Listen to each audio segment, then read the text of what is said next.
Assalamualaikum warahmatullahi wabarakatuh. Selamat Waalaikumsalam pagi semuanya. warahmatullahi Waalaikumsalam warahmatullahi wabarakatuh.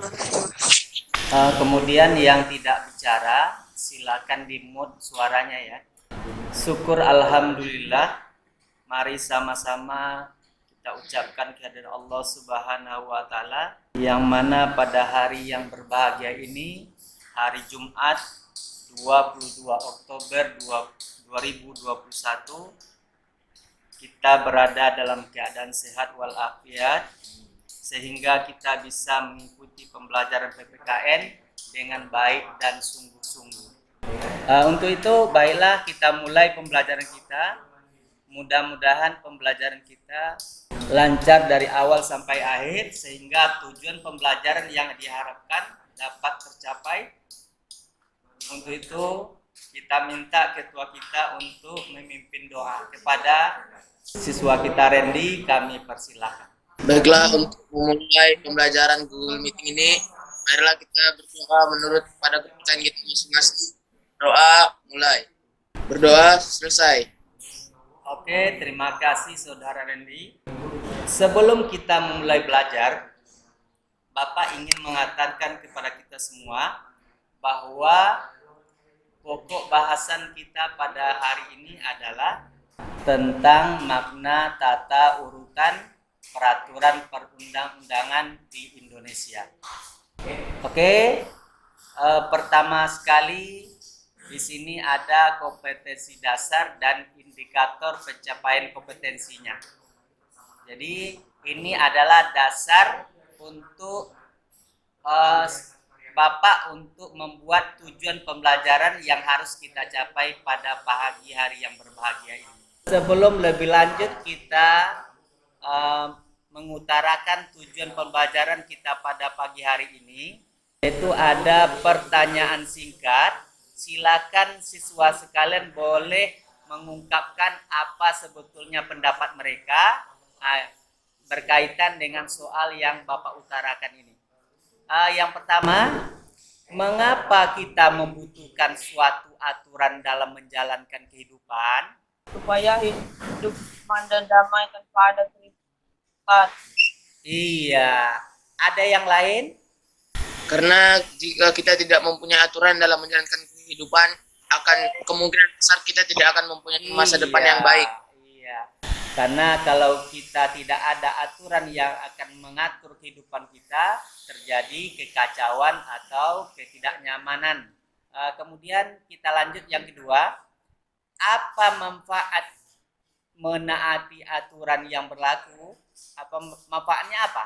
Melatih disiplin, hidup menjadi rukun, menjadi aman dan tentram. Iya, memang luar biasa, memang kelas 89. Yang ketiga, apa yang telah kamu lakukan dalam menaati aturan yang berlaku? Apa yang kita sudah laksanakan? Barangkali kalian bisa kita lihat tata tertib di rumah tangga kita, ada aturan-aturannya. Berarti kita sudah menaati orang tua, menaati aturan-aturan yang ada di dalam rumah tangga. Kemudian berangkat dari rumah tangga kita ke sekolah. Di sekolah kan ada aturan kan? Makanya aturan di sekolah itu sangat bermanfaat bagi kita untuk mengatur semua siswanya. Oke, kita lanjut. Di sini kita lihat tujuan pembelajarannya. Bisa dibantu Bapak untuk membacakan tujuan pembelajarannya? Pak, Oke, silakan. tujuan pembelajarannya yaitu yang pertama adalah setelah pembelajaran, siswa mampu menerapkan rasa syukur terhadap karunia dan kemurahan Tuhan yang Maha Esa dengan sungguh-sungguh. Ya. Yang kedua adalah setelah melihat tayangan PPT, siswa mampu menelaah pengertian peraturan perundang-undangan dalam sistem hukum nasional di Indonesia dengan tepat. Oke. Yang ketiga adalah setelah melihat tayangan PPT, siswa mampu menganalisis landasan pembentukan peraturan perundang-undangan dalam sistem hukum nasional di Indonesia dengan benar. Keempat adalah setelah melihat tayangan PPT, siswa mampu merinci tata urutan peraturan perundang-undangan dalam sistem hukum nasional di Indonesia dengan benar. Oke. kelima adalah setelah melihat tayangan PPT, siswa mampu membentuk perilaku sesuai dengan peraturan perundang-undangan dalam sistem hukum nasional di Indonesia dengan benar. Yang keenam adalah setelah diskusi LKPD, siswa mampu membuktikan hasil diskusi tentang peraturan perundang-undangan dalam sistem hukum nasional di Indonesia dengan baik. Oke, terima kasih. Oke, kita lanjutkan. Oke, ini tentang makna tata urutan peraturan perundang-undangan itu. Yang pertama tadi berkaitan dengan pengertian peraturan perundang-undangan nasional. Oke, silakan Elvianza untuk membaca pengertian peraturan perundang-undangan nasional menurut Undang-Undang Nomor 12 Tahun 2011. Silakan. Makna tata urutan peraturan perundang-undangan nasional. 1. Pengertian peraturan perundang-undangan nasional. A. Menurut Undang-Undang Nomor 12 Tahun 2011 adalah peraturan tertulis yang memuat norma hukum yang mengikat secara umum dan dibentuk atau ditetapkan oleh lembaga atau pejabat berwenang melalui prosedur yang ditetapkan dalam peraturan perundang-undangan. B. Menurut Oke. Terima kasih Elvianza. Terus Dava Agus, silakan dibaca menurut ahli Mukhtar Rosyidi tahun 2006. Itu tentang pengertian peraturan perundang-undangan nasional itu apa? Oke, silakan Dava. Menurut Mukhtar Rosyidi 2006 adalah perundang-undangan bersifat mengikat atau memaksa bagi semua warga negara untuk menaati. Oke, kita lanjut berikutnya. Oke, landasan hukum pembentukan peraturan perundang-undangan. A. Landasan filosofis. Penyusunan peraturan perundang-undangan harus memperhatikan cita-cita moral dan cita-cita hukum sebagaimana yang diamanatkan oleh Pancasila. Oke. B. Landasan sosiologis. Ya. Pembentukan peraturan perundang-undangan harus sesuai dengan kenyataan dan kebutuhan masyarakat. Ya. C. Landasan yuridis. Pembuatan peraturan perundang-undangan memuat keharusan sebagai berikut. Adanya kewenangan dari pembuat peraturan perundang-undangan. Adanya kesesuaian antara jenis dan materi muatan peraturan perundang-undangan, mengikuti cara-cara prosedur tertentu, tidak bertentangan dengan peraturan perundang-undangan yang lebih tinggi tingkatnya. Oke. Kita lanjut. Oke, sekarang yang ketiga tentang tata urutan peraturan perundang-undangan di Indonesia. Silakan Anissa Ramadhani dibaca. Tata urutan peraturan perundang-undangan di Indonesia. Jenis dan hierarki peraturan perundang-undangan di Indonesia sesuai pasal 7 Undang-Undang Nomor 12 Tahun 2011 tentang pembentukan peraturan perundang-undangan nasional terdiri atas A. Undang-Undang Dasar Negara Republik Indonesia tahun 1945. B. Ketetapan Majelis Permusyawaratan Rakyat. C. Undang-undang atau peraturan pemerintah pengganti undang-undang. D. Peraturan pemerintah atau PP. E. Peraturan presiden atau Perpres. F. Peraturan daerah provinsi atau Perda provinsi. G. Peraturan daerah kota atau Perda kota atau kabupaten. Oke, terima kasih Anissa. Jadi nanti setelah kita memperhatikan tentang tata urutan peraturan perundang-undangan di Indonesia itu, berarti ada 7 tingkatan. Berarti dari yang paling tinggi sampai dengan yang paling rendah. Yang paling tingginya apa tadi? Undang-Undang Dasar Negara Republik Indonesia tahun 1945. Oke. Yang paling tinggi tata urutannya itu adalah Undang-Undang Dasar Negara Republik Indonesia tahun 1945 yang biasa kita kenal dengan Undang-Undang Dasar 1945. Oke, kira-kira siapa yang tahu Undang-Undang Dasar 1945 itu ditetapkan atau disahkan oleh apa? Oleh MPR ya Pak? Oke, itu. Jadi Undang-Undang Dasar 1945 ditetapkan atau disahkan oleh MPR. Siapa ini lagi nih yang bisa membantu Bapak nih? Kira-kira peraturan perundang-undangan yang paling rendah atau yang nomor 7-nya apa tadi? Peraturan daerah kota atau perda kota atau kabupaten. Iya, Fikri ya. Oh iya betul. Peraturan daerah kota atau kabupaten. Oke. Di sini setelah kita mempelajari materi-materi yang sesuai dengan tujuan pembelajaran tadi untuk pencapaian kompetensi dasar yang ada di kurikulum itu, makanya dalam pembelajaran hari ini semua siswa itu ada itu LKPD. Apa artinya? Ada 4 hal yang perlu kalian diskusikan nanti. Jadi kelas kita ini Bapak bagi dalam 4 kelompok. Masing-masing ketua kelompok bisa mengorganisir kelompoknya masing-masing.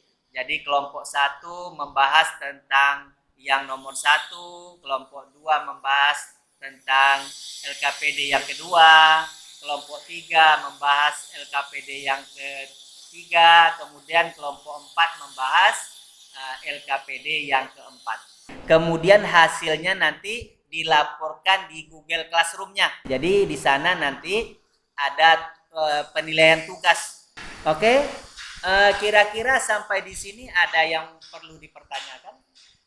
Nggak ada, Pak.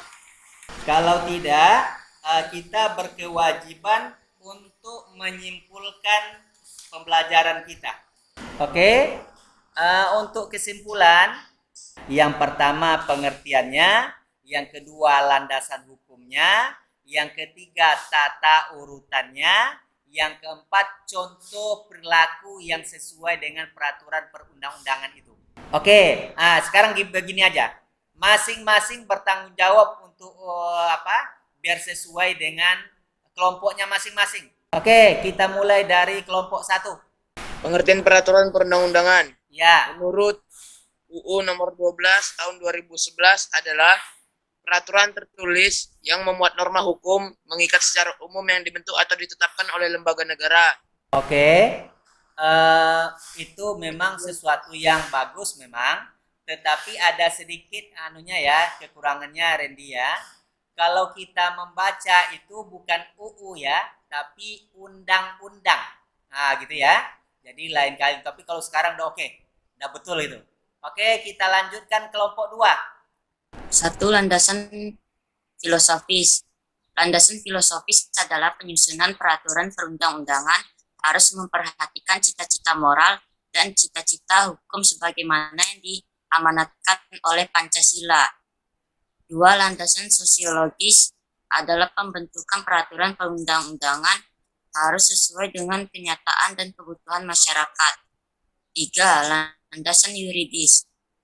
Landasan yuridis adalah pembentukan peraturan perundang-undangan membuat keharusan.